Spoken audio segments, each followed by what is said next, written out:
So Joao Cancelo was a new name that Wolves fans will be looking at. It's a big transfer rumour over the past day or so. He was linked a couple of weeks ago, but Joao Cancelo now has come back into the limelight. It's reported that Wolves have made a bid of €40 million, in and around £35 million for the current Valencia man. We're going to be talking about who he is, what sort of player he is, and how he compares up against the likes of Matt Doherty stat-wise.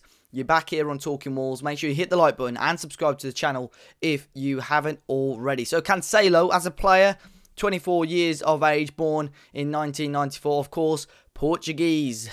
Where else are these players going to be coming from? He could play as a right back or winger. I'd assume now Wolves are going to be looking at him coming in at that right wing back position.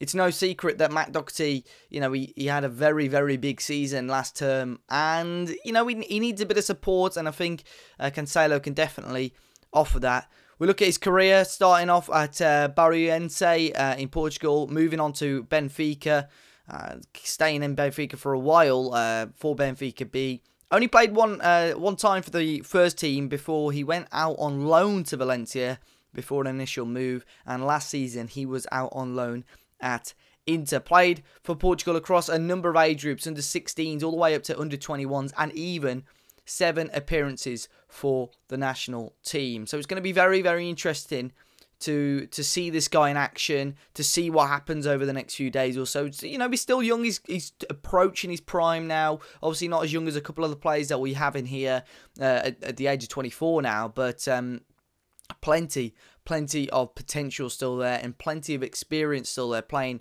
a number of times at top levels in Spain and Italy.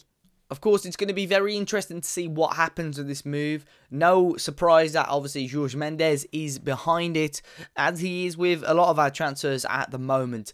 But as we say, it's going to be probably 50-50 with him and Doherty. I'd assume if we're going to be spending this sort of money on Cancelo, he is going to be the #1 right wing back for us this season. I had another word with Alex Goncalves. He's a friend of the channel, massive Portuguese football fan and follower, and he's been on a couple of videos with us, most recently on our video all about Rui Patricio, which you can check out. But I asked him and what he thought on Cancelo, and here were his thoughts on him. He's incredibly quick. He's far from a one-trick pony. Of course, of all Portugal's outstanding right-backs, he's no doubt the most well-suited to Wolves' right wing-back position. He's a constant threat on the right wing, very explosive, very direct, constantly taking on his man with great confidence on the ball. He does vary it up a bit, cutting inside to take a strike on goal or passing it across the box, or equally he can very adequately pick out a man with a cross. Defensively, he could no doubt improve, but he's generally solid and perfectly sufficient for that right wing-back position. To be honest, it would probably prove his most suitable position of all and could see him become even more of a threat. I mean, just look at his record for Portugal from right-back. He's only played there 7 times, but already bagged himself 3 senior international goals. From right wing-back, it could be a different story altogether. And surely this bodes well for Wolves fans. Of course, what Alex is saying, there is plenty of decent right-backs at the moment in Portugal. For example, you've got Semedo, even Diogo Dalot, who's close to a move to Manchester United.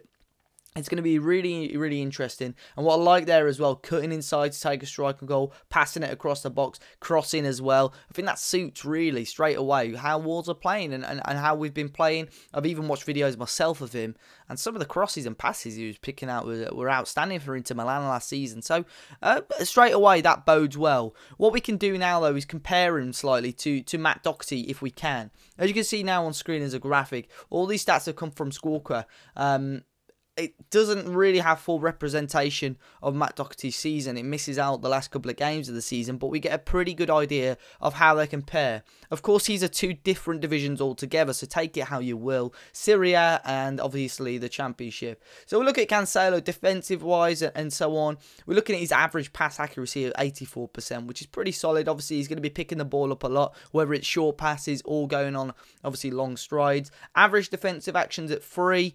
And average duels won at 44%. But what I like as well, total chances created 25 in 22 games, just over creating just over a chance per game is a pretty decent return indeed. We look at Doherty though, he's obviously played almost double the games of Cancelo this season. Average pass accuracy of 79%, average defensive actions of 43. Average children, slightly better, 52%. And actual total chances created, 43 out of the 43 games that we've got highlighted. So, again, fairly similar stat-wise to Cancelo, to be honest. It's a step up, whether you guys depict the Serie A as a stronger division than the Championship, of course. It'll be very, very interesting to see. I think this is going to be a very interesting one to keep an eye out on. Rui Patricio coming in, Cancelo coming in. I know a couple of other players have been linked today, Guedes as well. But for all the up-to-date transfer news and rumours, make sure you go and check us out, Talking Wolves on Twitter, for daily reports and news. You can also find us on Facebook and Instagram. All the links to that are in the description down below. Or, of course, you can go and check out my Twitter as well, at Dave Azapardi. Thanks for watching. Make sure you hit the like button, subscribe to the channel if you haven't already. And until next time, guys, we'll see you all very soon.